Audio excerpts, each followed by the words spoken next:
स्वागत है आप सभी का हमारे चैनल पर। पिछली क्लास में हमने पूना पैक्ट के क्वेश्चंस किए थे, उसके सारे क्वेश्चन हमने कर लिए थे और उसी में हमने कांग्रेस सोशलिस्ट पार्टी वाला पोर्शन भी कवर किया था। उनके भी पूरे क्वेश्चंस हमने कर लिए थे, काफ़ी डिटेल में उन क्वेश्चंस को हमने समझाया भी था। इसके अलावा ये क्वेश्चंस आपको हमारी वेबसाइट पर भी मिल जाएंगे। अन्य जो सब्जेक्ट हैं उनके भी क्वेश्चन और क्विजेज़ वेबसाइट पर डाली जा रही हैं, जिसकी लिंक आपको हमारे डिस्क्रिप्शन बॉक्स में मिल जाएगी। तो वहाँ से आप वेबसाइट को ज़रूर विज़िट करें, टेलीग्राम को भी ज्वाइन करें और क्वेश्चंस की प्रैक्टिस लगातार करते रहें।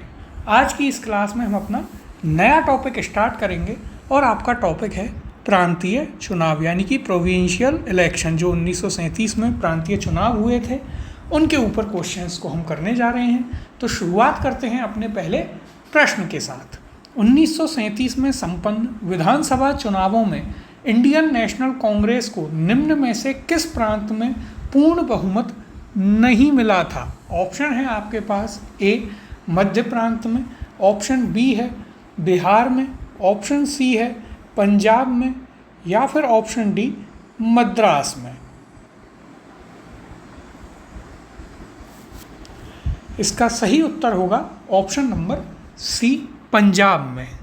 पंजाब में उस समय कांग्रेस को पूर्ण बहुमत नहीं मिला था। अब देखिए, हम यदि चर्चा करें जो प्रांतीय चुनाव थे या प्रोविंशियल इलेक्शंस हुए थे 1937 में उनकी, तो होता क्या है, देखिए कांग्रेस जो है वो जो गवर्नमेंट ऑफ इंडिया एक्ट आया था 1935 का, उसको रिजेक्ट कर देती है। 1937 में चुनाव में जाती है और इसके बाद क्या होता है, तो देखिए उन चुनावों में दो ही मेन पार्टियां थीं, पहली कांग्रेस और दूसरी मुस्लिम लीग। अब यदि हम परफॉर्मेंस की बात करें तो देखिए कांग्रेस ने बिना गांधी जी के अपना चुनाव लड़ा था और सुभाष चंद्र बोस और पंडित जवाहरलाल नेहरू ये दोनों कांग्रेस के लीडर थे। इन दोनों ने कांग्रेस को लीड किया था इन चुनावों में। कांग्रेस ने कुल 11 प्रांतों में से 8 प्रांतों में जीत दर्ज की थी, बहुमत दर्ज किया था। कितने में? तो देखिए 11 में से 8 में। कौन कौन से 3 ऐसे थे जिनमें उन्हें बहुमत नहीं मिला था, तो वो आपको याद रखने हैं। तो देखिए पहला था उनमें सिंध, दूसरा पंजाब जिसकी यहाँ पर हमने बात की है, सिंध, पंजाब, और तीसरा था बंगाल। इन 3 प्रांतों में कांग्रेस को बहुमत नहीं मिला था। इसके अलावा सभी जो अन्य 8 प्रांत थे उनमें कांग्रेस को बहुमत मिला। बात करें मुस्लिम लीग की, तो मुस्लिम लीग को किसी भी प्रांत में बहुमत नहीं मिला और यहाँ तक कि जो मुसलमान थे उन्होंने भी मुस्लिम लीग को वोट नहीं दिया था। मुस्लिम बाहुल क्षेत्रों में भी मुस्लिम लीग बुरी तरीके से हारी थी। तो आप देख सकते हैं उस समय चाहे मुस्लिम लीग बन गई थी, वो वकालत करते थे कि हम मुसलमानों के हितों की रक्षा करेंगे, लेकिन उनका असली चेहरा सब जानते थे, मुसलमान भी उनकी साइड नहीं थे। लेकिन अगले 10 साल में आप देखेंगे कि मुस्लिम लीग किस तरीके का देश में माहौल बनाती है, उस पर हम आगे चर्चा करेंगे। लेकिन जैसे अब यहाँ पर देखेंगे तो देखिए सिंध में क्या होता है, 33 रिजर्व सीट थी मुसलमानों के लिए, जिनमें से मुस्लिम लीग सिर्फ 3 पर ही जीत पाई थी। पंजाब में 84 रिजर्व सीट थी, जिनमें से सिर्फ 2 पर ही मुस्लिम लीग जीत पाई थी। तो उनकी हालत बहुत ख़राब हुई। इसके बाद देखिए क्या होता है, जिन्ना 1-2 जगह कोalition गवर्नमेंट बनाते हैं। कोalition गवर्नमेंट बनाने के लिए, यानी गठबंधन की सरकार बनाने के लिए, जिन्ना जो है कॉन्टैक्ट करते हैं कांग्रेस को, यानी कि जवाहरलाल नेहरू और सुभाष चंद्र बोस को, और कहते हैं कि जो मुसलमान मंत्री बनेंगे उन्हें मुस्लिम लीग ही नॉमिनेट करेगी। लेकिन कांग्रेस इसे रिजेक्ट कर देती है और जिन्ना को वहाँ से निकाल देती है। इसके बाद जिन्ना जो है अपना जो उनका कम्युनलिज्म का प्रोपोगेंडा था, जो देश में उन्होंने नफरती माहौल बनाया, वो इसके बाद जिन्ना ने चालू कर दिया था। इससे पहले तक वे कांग्रेस के साथ आने के लिए तैयार थे। अब यहाँ पर हम चर्चा कर लेते हैं।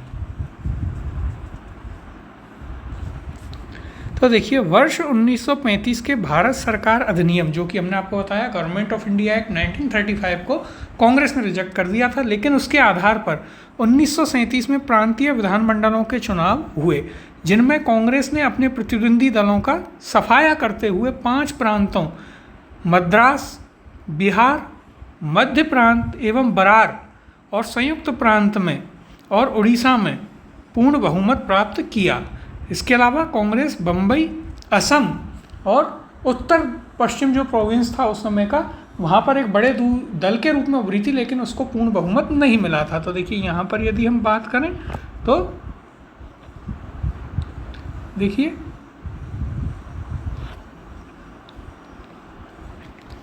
देखिए वही आ गया, उत्तर पश्चिम प्रांत में सबसे बड़े दल के रूप में उभरी केवल 3 प्रांत, बंगाल, पंजाब और सिंध में ही कांग्रेस का सबसे बड़ा दल बनने से वह वंचित रही थी। आगे देखिए, जुलाई 1937 में कांग्रेस ने 6 प्रांतों, मद्रास संयुक्त प्रांत, यूनाइटेड प्रोविंस यानी कि आज का उत्तर प्रदेश, मध्य प्रांत, बिहार, बम्बई तथा उड़ीसा में अपनी सरकारें गठित की। बाद में पश्चिमोत्तर प्रांत और असम में भी कांग्रेस ने गठबंधन से सरकार बनाई।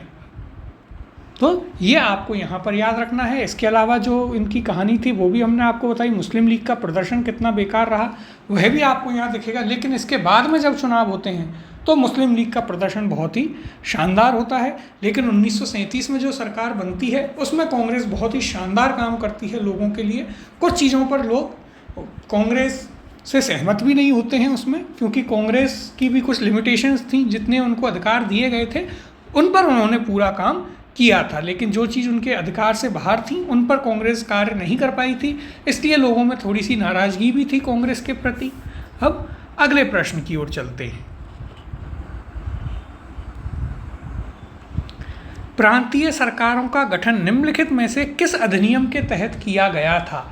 ऑप्शन है ए 1935 का अधिनियम, ऑप्शन बी 1932 का अधिनियम, ऑप्शन सी है 1936 का अधिनियम, या ऑप्शन डी 1947 का अधिनियम। इसका सही उत्तर है ऑप्शन नंबर ए 1935 का अधिनियम, यानी कि गवर्नमेंट ऑफ इंडिया एक्ट 1935 जो आया था उसके तहत ये प्रांतीय चुनाव करवाए गए थे।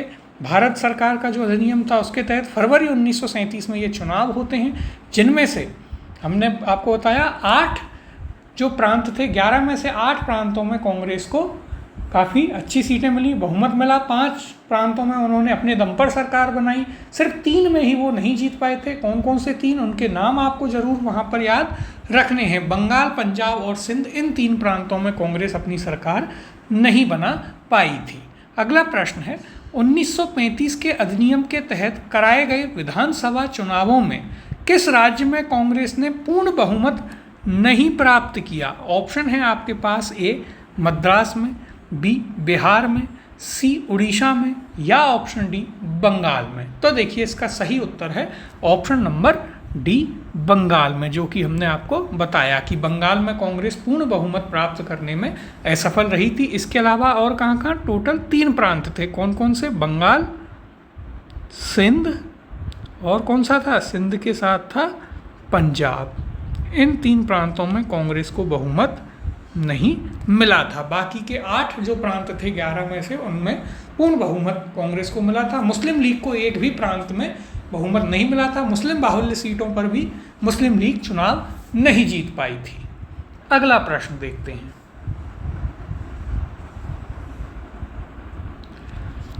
1937 के चुनावों में कांग्रेस द्वारा बहुमत प्राप्त क्षेत्रों या प्रांतों की संख्या है। ऑप्शन है आपके पास ए 3, बी 4, सी 5, या ऑप्शन डी 6। और ये आपसे RAS प्रीलिम्स में पूछा जा चुका है। तो देखिए इसका सही उत्तर होगा ऑप्शन नंबर सी 5। अब देखिए यहाँ पर आप कंफ्यूज हो सकते हैं कि आप 8 बोल रहे थे, लेकिन 8 में पूर्ण बहुमत नहीं था। 8 प्रोविंसेस में कांग्रेस जीती थी, पूर्ण बहुमत सिर्फ 5 में ही था। ये आपको यहाँ पर याद रखना है। जैसे बम्बई, असम और उत्तर पश्चिम जो प्रांत थे उनमें भी कांग्रेस जीती थी, लेकिन पूर्ण बहुमत वहाँ पर नहीं मिला था। तो इसलिए आपको ये फैक्ट याद रखना है। एक इम्पॉर्टेंट क्वेश्चन भी है, वैसे शुरुआत में ही आपको इस फैक्ट को बता दिया गया था। अगला प्रश्न है, ब्रिटिश भारत के निम्नलिखित प्रांतों पर विचार कीजिए और उन प्रांतों को पहचानिए जहां 1937 में भारतीय राष्ट्रीय कांग्रेस का मंत्रिमंडल नहीं बना। ऑप्शन है, तो देखिए पहला क्या दिया गया है प्रांत? मध्य प्रांत, दूसरा उड़ीसा, तीसरा बंगाल और चौथा पंजाब। निम्नलिखित कूट से सही उत्तर चुनिए। ऑप्शन ए है 1 और 2, ऑप्शन बी है 3 और 4, ऑप्शन सी दिया गया है 2 और 3, ऑप्शन डी है यहाँ पर 1 और 4। अब देखिए यहाँ पर यदि हम देखें तो पहला प्रांत है मध्य प्रांत। मध्य प्रांत में पूर्ण बहुमत कांग्रेस को मिला था, तो ये आपका बिल्कुल सही है। दूसरा आपके पास है उड़ीसा। उड़ीसा में भी पूर्ण बहुमत मिला था। बंगाल, बंगाल में कांग्रेस नहीं जीत पाई थी। फिर चौथा है पंजाब। पंजाब में भी नहीं जीत पाई थी और सिंध में भी नहीं जीत पाई थी। यानी कि तीसरा और चौथा किस ऑप्शन में है? ऑप्शन नंबर बी, 3 और 4 इसका सही उत्तर होगा। हमने आपको पूरा बताया कि 8 में कांग्रेस जीती थी, जिनमें से उन 8 में से 5 में उसको पूर्ण बहुमत मिला था। किन किन जगह पूर्ण बहुमत नहीं था? बम्बई, असम और उत्तर पश्चिम प्रोविंस जो था। इसके अलावा यदि हम बात करें 3 में जीती ही नहीं थी कांग्रेस। वे 3 कौन कौन से थे? बंगाल, पंजाब और सिंध थे। ये आपको यहाँ पर याद रखना है। अब अगले प्रश्न की ओर चलते हैं। वह कौन सा प्रांत था जहां 1937 के आम निर्वाचन में भारतीय राष्ट्रीय कांग्रेस को पूर्ण बहुमत नहीं प्राप्त हुआ था? ऑप्शन है ए बम्बई, बी असम, सी उड़ीसा या ऑप्शन डी बिहार।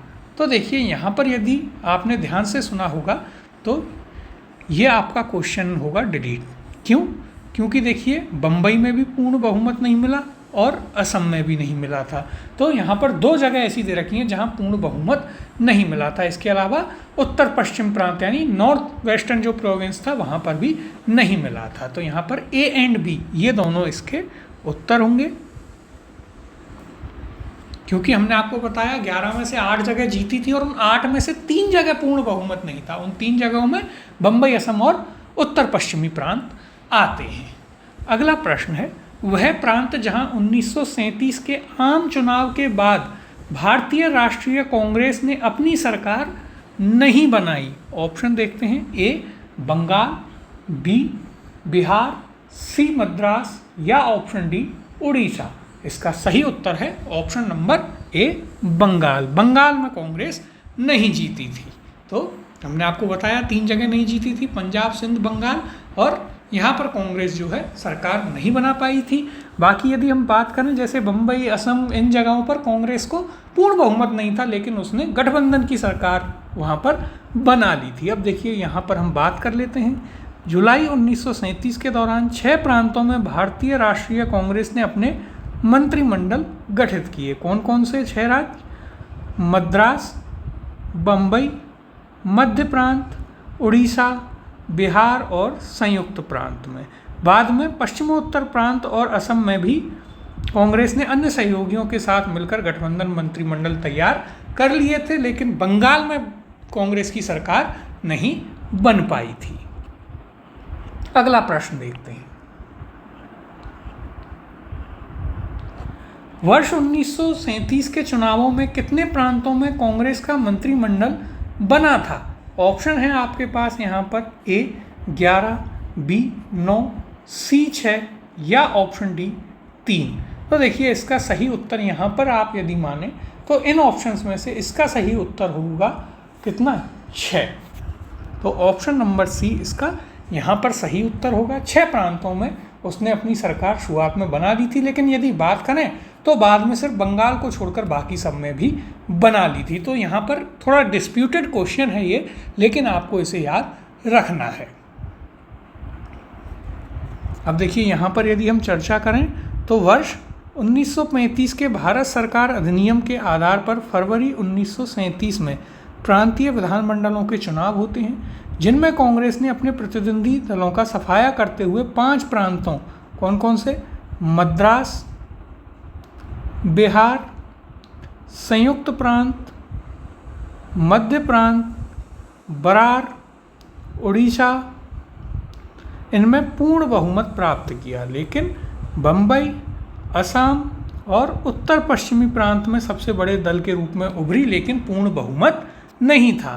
केवल कहाँ? बंगाल, पंजाब और सिंध में ही कांग्रेस सबसे बड़े दल बनने से वंचित रह गई थी, वहाँ पर नहीं जीत पाई थी। जुलाई 1937 के दौरान 6 प्रांतों में भारतीय राष्ट्रीय कांग्रेस ने अपने मंत्रिमंडल गठित किए थे। कौन कौन से? हमने अभी पहले भी बात करी थी, मद्रास, बम्बई, मध्य प्रांत। आगे देखिए यहाँ पर यदि हम बात करें उड़ीसा, बिहार, संयुक्त प्रांत। बाद में पश्चिमोत्तर प्रांत, नॉर्थ वेस्ट प्रोविंस, असम, इनमें भी कांग्रेस ने अपने सहयोगियों के साथ मिलकर गठबंधन मंत्रिमंडल बनाया था। तो ये आपको यहाँ पर याद रखना है। शुरुआत में 6 थे, थोड़ा सा डिस्प्यूटेड क्वेश्चन था, लेकिन जो ऑप्शन दिए गए हैं उनमें से यहाँ पर 6 सही उत्तर माना जा सकता है। अब अगले प्रश्न की ओर चलते हैं।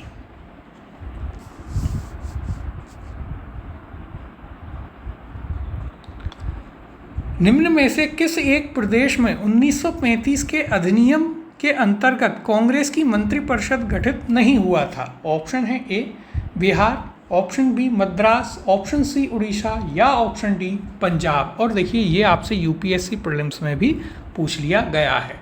सही उत्तर होगा यहाँ पर आपके पास ऑप्शन नंबर डी पंजाब। अगला प्रश्न है 1935 के अधिनियम के उपरांत 1937 में हुए चुनावों में गठित कांग्रेस मंत्रिमंडल का कार्यकाल था। ऑप्शन है ए 20 माह, ऑप्शन बी 22 माह, ऑप्शन सी 24 माह या फिर ऑप्शन डी 28 माह। और ये भी आपके लिए एक इम्पॉर्टेंट क्वेश्चन है। तो देखिए सबसे पहले इसका उत्तर जान लेते हैं। उत्तर होगा इसका ऑप्शन नंबर डी 28 माह। 28 महीने तक कांग्रेस ने ये सरकार चलाई थी।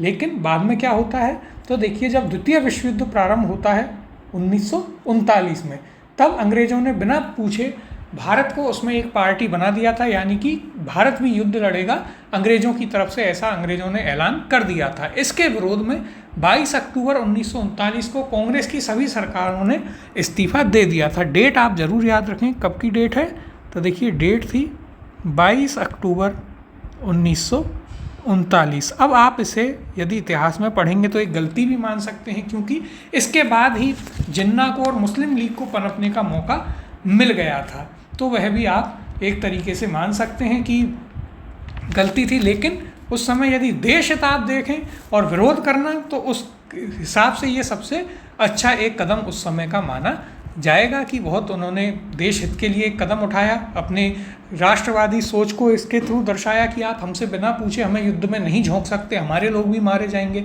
और हम इसका विरोध करते हुए इतने बड़े बड़े पदों का और इन सरकारों से हम इस्तीफा देते हैं। अब यहाँ पर हम इसकी चर्चा कर लेते हैं अच्छे से। तो देखिए क्या कहा गया है। वर्ष 1935 के अधिनियम के तहत वर्ष 1937 में हुए चुनावों में गठित कांग्रेस मंत्रिमंडल का कार्यकाल कितना रहा? 28 महीने रहा था। जुलाई 1937 के दौरान 6 प्रांतों में इसने अपने मंत्रिमंडल गठित किए। कहाँ कहाँ? तो आप देखिए कई बार बता चुके हैं हम, मद्रास, बम्बई, मध्य प्रांत, उड़ीसा, बिहार और संयुक्त प्रांत। बाद में पश्चिमोत्तर प्रांत, असम में भी सहयोगी दलों के साथ मिलकर सरकार वहाँ पर कांग्रेस ने बना ली।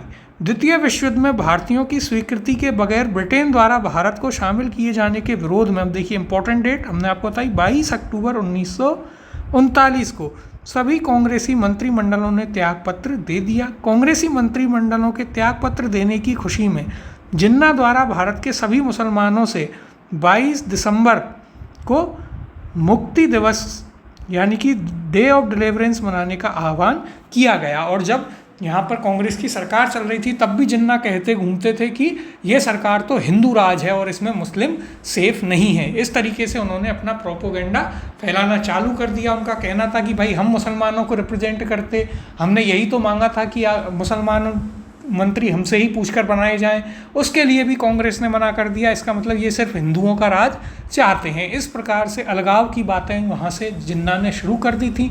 और आप शुरुआत में कांग्रेस ने इन बातों को इतना तवज्जो नहीं दिया, क्योंकि बातें वैसे भी सेंसलेस ही थी, लेकिन सेंसलेस चीज़ें ज़्यादा तुल पकड़ती हैं और इसका अंजाम देश के बंटवारे के रूप में हमें फिर देखने को मिलता है।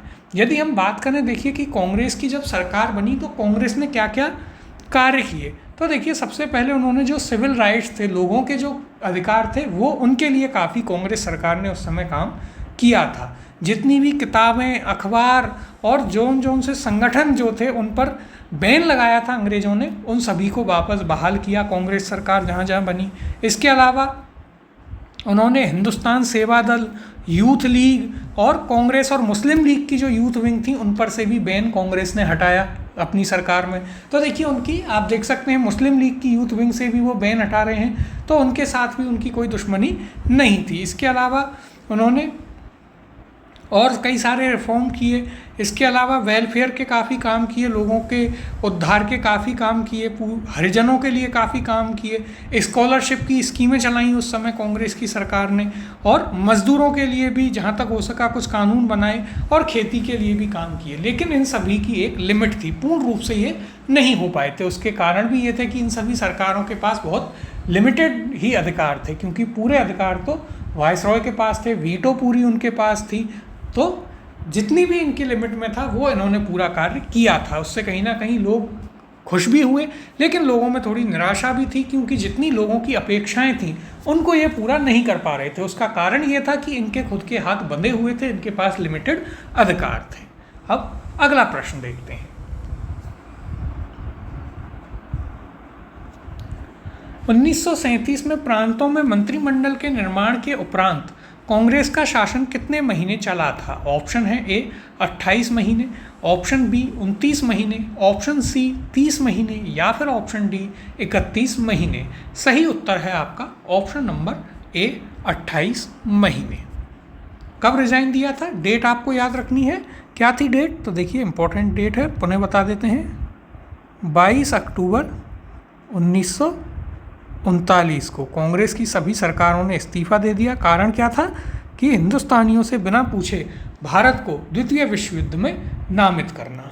अब अगला प्रश्न है, मुस्लिम लीग ने मुक्ति दिवस मनाया था। ऑप्शन है ए 1939 में, ऑप्शन बी 1942 में, ऑप्शन सी 1946 में, या फिर ऑप्शन डी 1947 में। और ये आपके RAS प्रीलिम्स में पूछा जा चुका है। एक अच्छा क्वेश्चन भी है, क्योंकि कई लोग इसमें देखते ही इसे 1947 कर देंगे कि जब पार्टीशन अनाउंस हुआ तो मुक्ति दिवस बनाया होगा। वो आपका हो जाएगा गलत। सही उत्तर है ऑप्शन नंबर ए 1939 में। 22 अक्टूबर 1939 को जब रिजाइन देती है कांग्रेस की सरकार, उसके बाद 22 दिसंबर 1939 के दिन मुक्ति दिवस मनाने का आह्वान किया मोहम्मद अली जिन्ना ने। किस दिन? तो देखिए याद रखना है 22 दिसंबर 1939। डेट आपको याद रखनी है। मुक्ति दिवस इस दिन मनाया गया था, किसकी द्वारा? मोहम्मद अली जिन्ना और मुस्लिम लीग के द्वारा। अगले प्रश्न की ओर चलते हैं। अपनी किस कार्यकारिणी कमेटी में कांग्रेस ने भू स्वामित्व को समाप्त करने की नीति अपनाई?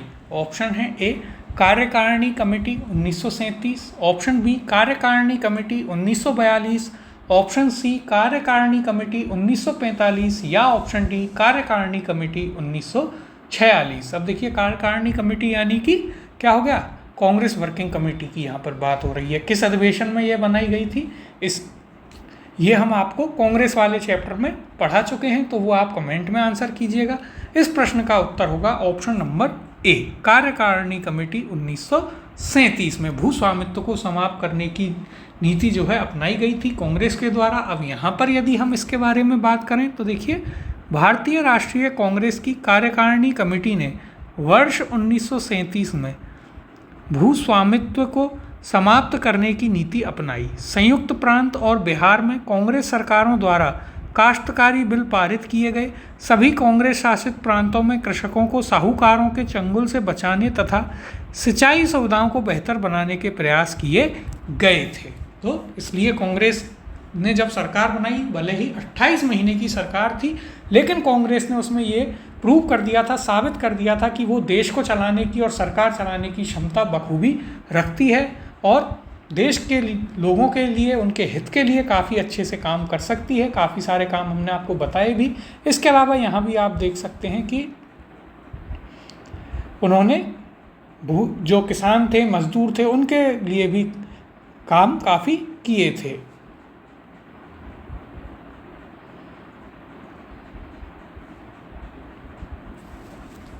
अगला प्रश्न है 1937 के चुनाव के पश्चात यूपी में गठित मंत्रिमंडल में किसको वित्त विभाग सौंपा गया था? अब देखिए ये UPPCS का एक स्पेसिफिक क्वेश्चन हो गया, फिर भी इसे देख लेते हैं। ऑप्शन है A Govind Ballabh Pant, B Rafi Ahmed Kidwai, C Kailash Nath Katju या ऑप्शन डी मोहम्मद इब्राहिम? इसका सही उत्तर है option number B Rafi Ahmed Kidwai को। यदि हम इसकी चर्चा करें तो देखिए, वर्ष 1937 में संपन्न प्रांतीय विधानसभा चुनावों में यूपी संयुक्त प्रांत, आज का जो उत्तर प्रदेश है, उसके कुल 228 में से 134 स्थानों पर कांग्रेस को सफलता मिली। संयुक्त प्रांत में कांग्रेस ने अकेले ही सरकार बनाई। इस सरकार में प्रधानमंत्री कौन बने? गोविंद वल्लभ पंत बनते हैं। कानून एवं न्याय मंत्री बनते हैं कैलाश नाथ काटजू। तो देखिए, गोविंद वल्लभ पंत बहुत बड़ा नाम है इंडियन हिस्ट्री में। यदि कभी पूछ भी लिया जाए कि कहाँ के प्रधानमंत्री बने थे, तो उत्तर प्रदेश या यूनाइटेड प्रोविंसेस के नाम याद रखें। और जबकि वित्त विभाग किसके पास? रफ़ी अहमद किदवई को दिया गया था। ये यहाँ पर याद रखना है। अगला प्रश्न देखते हैं।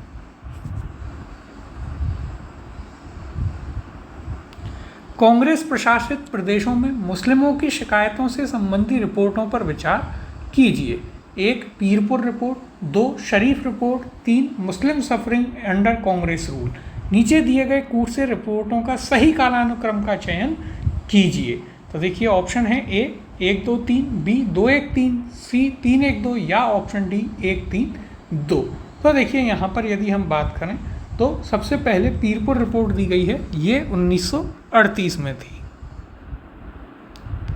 फिर शरीफ रिपोर्ट है, तो ये 1939 में थी। और मुस्लिम सफरिंग अंडर कांग्रेस रूल, ये कब थी? तो ये थी आपकी दिसंबर 1939 में।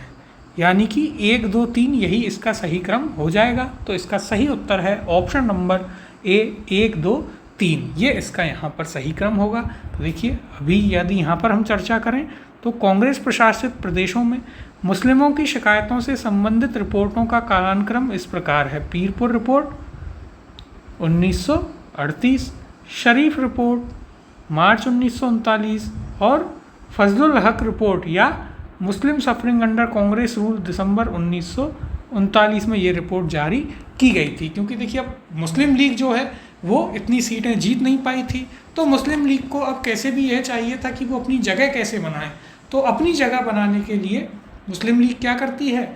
मुस्लिम लीग कैसे भी कोशिश करती है कि जो कांग्रेस की सरकारें हैं उनको किस प्रकार से वहाँ पर बदनाम किया जाए, जिससे लोग उनके फेवर में आए, मुसलमान उनके फेवर में आए। मुख्य रूप से उनका कार्य ये था कि कैसे ना कैसे करके मुसलमानों को अपनी तरफ मोड़ लिया जाए, जिसके लिए बाद में जब चुनाव होते हैं तब यदि हम बात करेंगे, आपको आगे हम बताएंगे भी सब्जेक्ट की क्लास में, तो मोहम्मद अली जिन्ना बहुत भयंकर प्रोपोगेंडा चलाते हैं मुस्लिमों, वो प्रचार करते हुए मुस्लिमों से कहते हैं कि यदि आपने कांग्रेस को वोट दिया तो आपको दफनाने की जगह नहीं दी जाएगी कब्रिस्तान में। इस प्रकार से वो अपना चुनाव प्रचार करते हैं और एक हिंदू मुस्लिम मुँह में खाई पैदा करते हैं, जिसके बाद वो जीत पाते हैं। तो देख सकते हैं आप कैसे मोहम्मद अली जिन्ना, जो पहले एक राष्ट्रवादी व्यक्ति थे, कांग्रेस में थे, कांग्रेस के कट्टर सिपाही थे, फिर उन्हें लगा अब कांग्रेस में मुझे बहुत बड़ा नेता मैं नहीं बन पाऊंगा, तो वो मुस्लिम लीग में चले गए।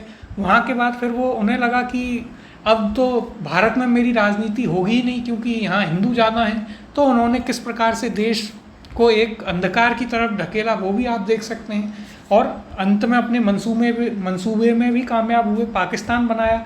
लेकिन पाकिस्तान में यदि आप हिस्ट्री पढ़ेंगे तो पता चलेगा, जब उनकी मृत्यु भी हुई तो उन पर मक्खियाँ भिनभिना रही थी, एम्बुलेंस में डेड बॉडी पड़ी थी, कोई उनके आसपास नहीं था। और सिर्फ उन्हें अब तस्वीरों में ही आप देख सकते हैं। बाकी जैसे यहाँ महात्मा गांधी, पंडित जवाहरलाल नेहरू, सुभाष चंद्र बोस, इन सब की रिस्पेक्ट है, उस प्रकार की कोई रिस्पेक्ट भी उनको नहीं मिली। तो जैसा उन्होंने काम किया उस प्रकार का इतिहास ने और समय ने उनके साथ व्यवहार भी किया।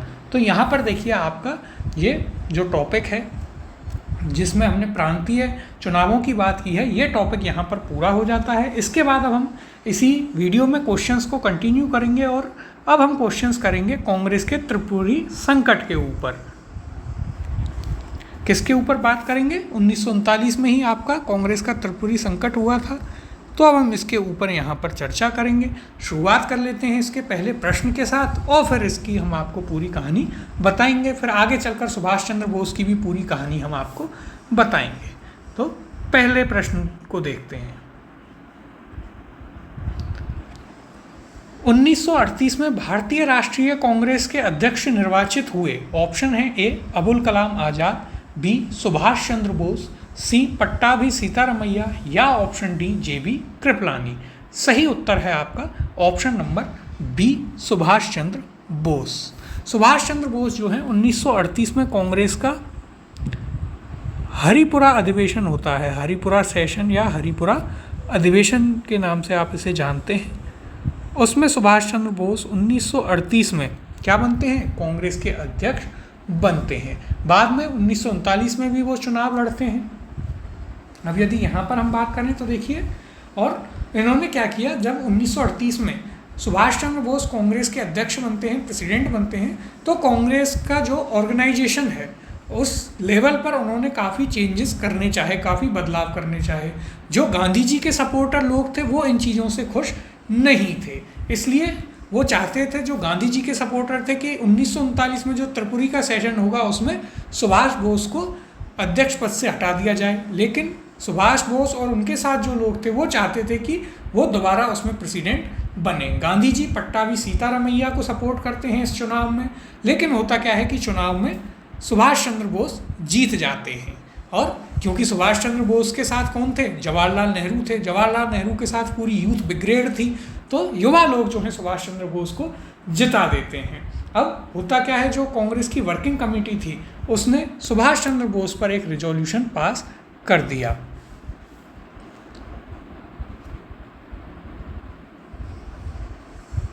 और रिजोल्यूशन उन्होंने सुभाष चंद्र बोस पर पास किया। उसके बाद कांग्रेस से इस्तीफा देते हैं सुभाष चंद्र बोस, और त्रिपुरी क्राइसिस के नाम से इसे जाना जाता है, त्रिपुरी संकट के नाम से। बाद में राजेंद्र प्रसाद को एक इंटरिम अध्यक्ष वहाँ पर बना दिया जाता है। सुभाष चंद्र बोस अलग होकर फॉरवर्ड ब्लॉक बना लेते हैं, चुनाव भी लड़ते हैं। बहुत ज़्यादा सफलता नहीं मिलती है, सफलता मिलती है लेकिन बहुत बड़े लेवल पर नहीं मिलती है। बाद में द्वितीय विश्व युद्ध प्रारंभ होता है और सुभाष चंद्र बोस जो है अपनी इंडियन नेशनल आर्मी बना लेते हैं। उसकी कहानी भी बताएंगे कि कैसे गांधी जी, सुभाष चंद्र बोस गांधी जी से अलग नहीं हुए थे उस समय तक, वे गांधी जी के साथ ही थे। पार्टी भले उन्होंने अलग बनाई लेकिन वो गांधी जी के साथ ही वहाँ पर थे। जवाहरलाल नेहरू के साथ भी वो जुड़े रहे।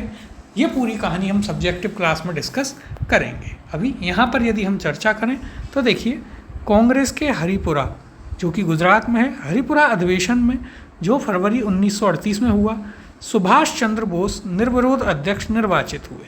ज्ञातव्य है कि सुभाष चंद्र बोस वर्ष 1939 में त्रिपुरी अधिवेशन में भी पट्टाभी सीतारमैया को हराकर अध्यक्ष पद के लिए निर्वाचित हुए थे। तो ये भी आपको यहाँ पर याद रखना है। पूरी ये एक स्टोरी इनकी हमने बताई इस सेशन की, कि क्या हुआ था, क्या कारण था, वो सारी चीज़ें हमने आपको यहाँ पर बताई। अब अगला प्रश्न है,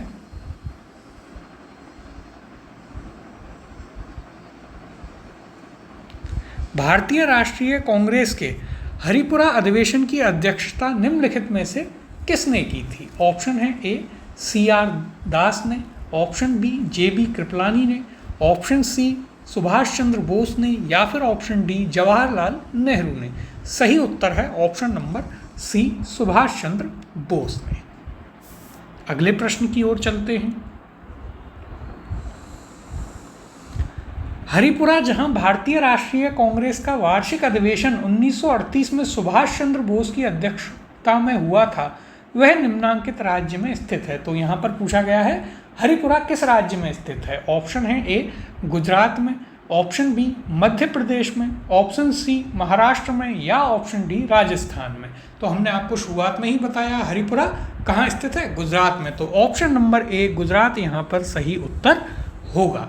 अगला प्रश्न है, भारतीय राष्ट्रीय कांग्रेस के त्रिपुरी सम्मेलन में वर्ष 1939 में सुभाष चंद्र बोस को कांग्रेस का अध्यक्ष चुना गया था।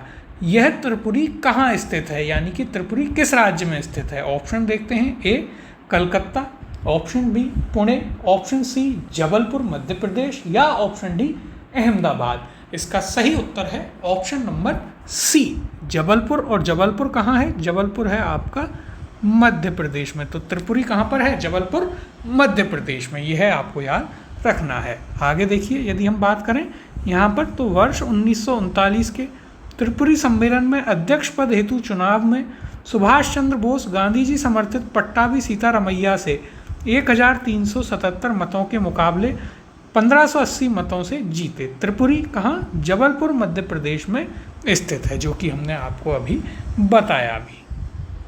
तो यह आपको याद रखना है। हरिपुरा कहाँ स्थित है वो हमने आपको बताया। इसके अलावा त्रिपुरी कहाँ पर है वो भी आपको यहाँ याद रखना है। अब अगला प्रश्न है, निम्नलिखित भारतीय राष्ट्रीय कांग्रेस के किस अधिवेशन में सुभाष चंद्र बोस दूसरी बार अध्यक्ष चुने गए? यहाँ पर पूछा है दूसरी बार किस अधिवेशन में अध्यक्ष चुने गए थे। ऑप्शन है ए हरिपुरा अधिवेशन, ऑप्शन बी मद्रास अधिवेशन, ऑप्शन सी त्रिपुरी अधिवेशन या फिर ऑप्शन डी कलकत्ता अधिवेशन। तो देखिए इसका सही उत्तर है ऑप्शन नंबर सी, त्रिपुरी अधिवेशन में दूसरी टाइम और हरिपुरा अधिवेशन में फर्स्ट टाइम यानी कि पहली बार चुने गए थे। अगला प्रश्न देखते हैं। देखिए यहाँ पर चर्चा करें यदि तो वर्ष 1938 के कांग्रेस के हरिपुरा गुजरात अधिवेशन में सुभाष चंद्र बोस कांग्रेस के पहली बार अध्यक्ष निर्वाचित बने थे निर्विरोध। वर्ष 1939 के त्रिपुरी अधिवेशन में वे गांधी जी द्वारा समर्पित किसको हराया? पट्टाभी सीतारमैया को पराजित कर कांग्रेस के दूसरी बार अध्यक्ष बने, परंतु कार्यकारिणी के गठन के प्रश्न पर गांधी जी से मतभेद के कारण उन्होंने त्यागपत्र दे दिया, जिसके बाद कौन अध्यक्ष बनता है? डॉक्टर राजेंद्र प्रसाद उस सेशन में कांग्रेस के अध्यक्ष बना दिए जाते हैं। तो ये हमने आपको पहले भी बताया, आपको याद रखना है। क्या चीज़ें याद रखनी है? त्रिपुरी सेशन में चुनाव होता है, किसको हराते हैं? पट्टाभी सीतारमैया को, और अंत में किसे बना दिया जाता है? अंत में बना दिया जाता है किसे अध्यक्ष? तो डॉक्टर राजेंद्र प्रसाद को अध्यक्ष बना दिया जाता है।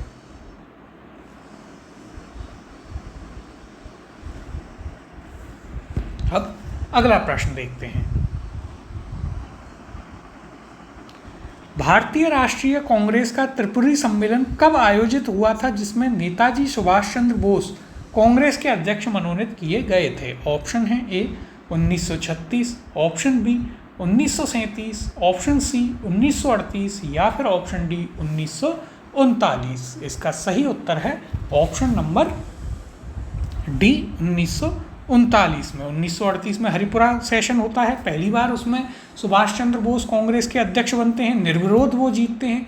इसके अलावा यदि हम बात करें तो 1939 में त्रिपुरी सेशन होता है, कहाँ? जबलपुर मध्य प्रदेश में। वहाँ पर सुभाष चंद्र बोस दोबारा चुनाव लड़ते हैं अध्यक्ष पद का। गांधी जी ने जिनका समर्थन किया वे थे पट्टाभी सीतारमैया। पट्टाभी सीतारमैया को हराकर सुभाष चंद्र बोस दोबारा अध्यक्ष चुने जाते हैं, लेकिन कार्यकारिणी पर उनकी गांधी जी से मतभेद होता है और वे अपना इस्तीफा कांग्रेस से दे देते हैं। इसके बाद फॉरवर्ड ब्लॉक की स्थापना किसके द्वारा की गई? सुभाष चंद्र बोस के द्वारा कर दी जाती है। तो यहाँ तक की कहानी ये आपको याद जरूर रखनी है। अब अगले प्रश्न की ओर चलते हैं।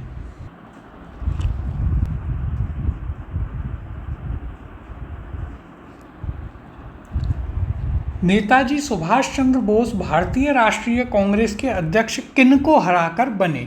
ऑप्शन है ए सरदार वल्लभ भाई पटेल को, ऑप्शन बी जवाहरलाल नेहरू को, ऑप्शन सी मौलाना अबुल कलाम आज़ाद को या फिर ऑप्शन डी सी राजगोपालाचारी को या ऑप्शन डी पट्टाभी सीतारमैया को।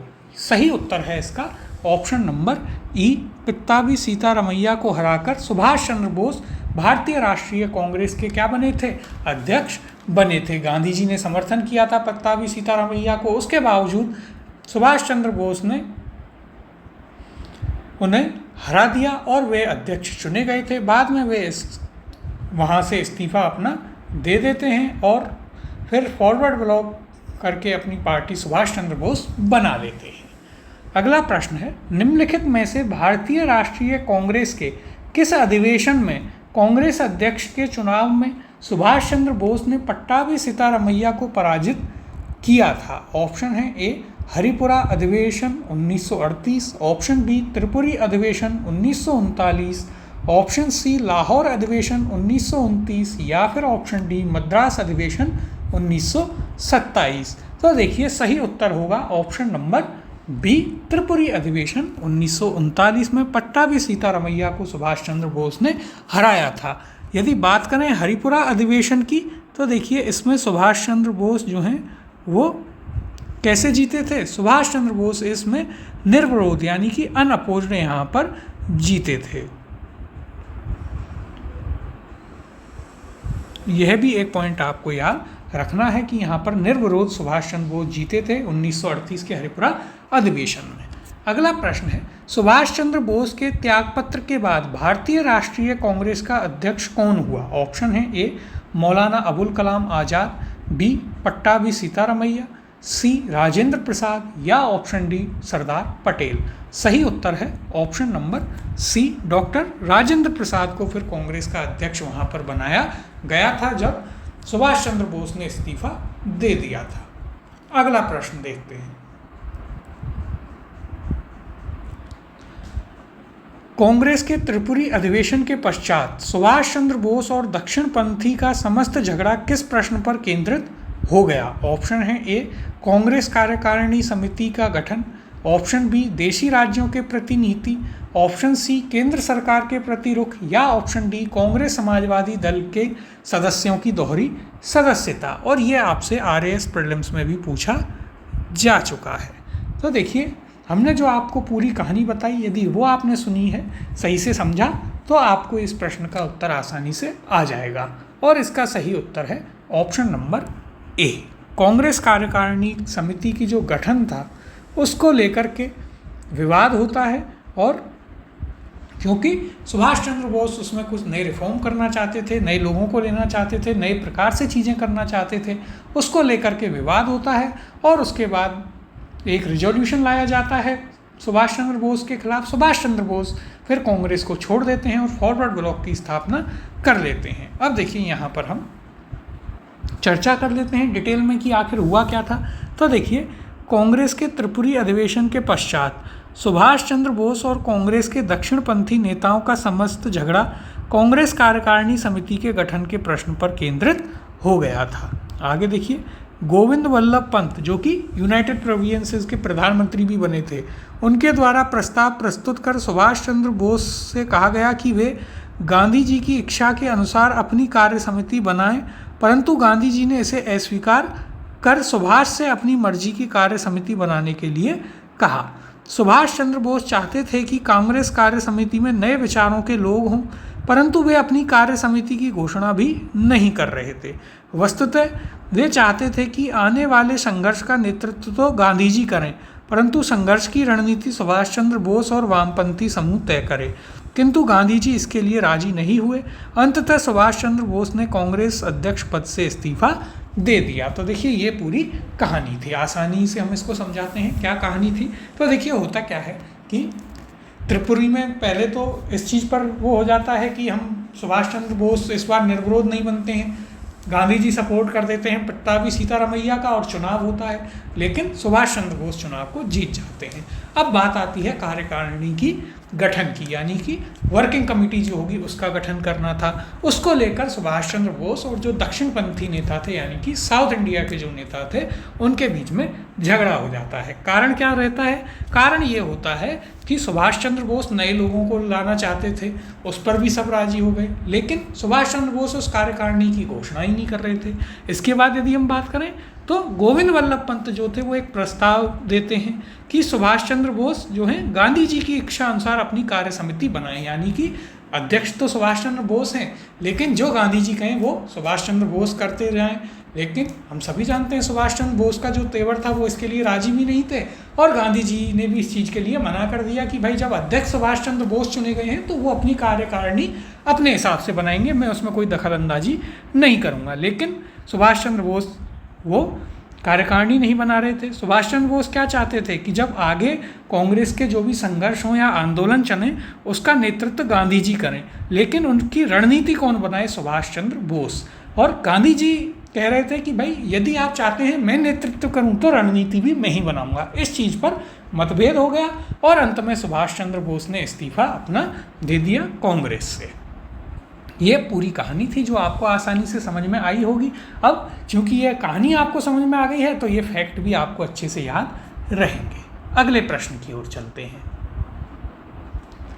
किस भारतीय राष्ट्रवादी नेता ने जर्मनी और ब्रिटेन के बीच युद्ध को ऐसे ईश्वर प्रदत्त अवसर के रूप में देखा जिसमें भारतीयों को उस स्थिति का अपने हित में लाभ उठाने का मौका मिलता। ऑप्शन है ए सी Rajagopalachari, option B Mohammad Ali Jinnah, option C Subhash Chandra Bose या ऑप्शन डी जवाहरलाल नेहरू। और ये आपसे यूपीएससी प्रीलिम्स में भी पूछा जा चुका है। सही उत्तर है ऑप्शन नंबर सी सुभाष चंद्र बोस। तो देखिए सुभाष चंद्र बोस जो हैं, जब द्वितीय विश्व युद्ध शुरू होता है तो उन्हें समझ में आ जाता है कि अब जिस प्रकार से ये युद्ध हो रहा है, अंग्रेज़ों की स्थिति और कमज़ोर हो गई है और हमें इसका फ़ायदा उठाना चाहिए जिससे हम अपने देश को आज़ाद करा पाएँ।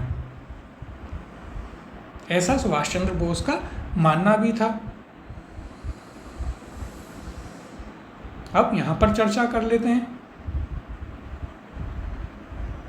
तो देखिए यहाँ पर जब द्वितीय विश्व युद्ध के बादल यूरोप में मंडरा रहे थे, सुभाष चंद्र बोस ने समय का लाभ उठाना चाहा और ब्रिटेन तथा जर्मनी के युद्ध का लाभ आयरलैंड की इस पुरानी कहावत पर था, इंग्लैंड की आवश्यकता आयरलैंड के लिए अवसर है। अतः उन्होंने गांधी जी तथा अन्य कांग्रेसी नेताओं को इस नीति पर लाना चाहा कि भारत की स्वतंत्रता के लिए इंग्लैंड के दुश्मनों की सहायता ली जाए। लेकिन गांधी जी का कहना था कि देखिए यदि हम ऐसा करेंगे तो हम हिटलर का सपोर्ट करेंगे और हिटलर तो एक डिक्टेटर है, वो इनसे भी ज़्यादा खराब है, तो ये तो गलत होगा। जहाँ तक है गांधी जी की बात इसमें ज़्यादा उचित लगती है।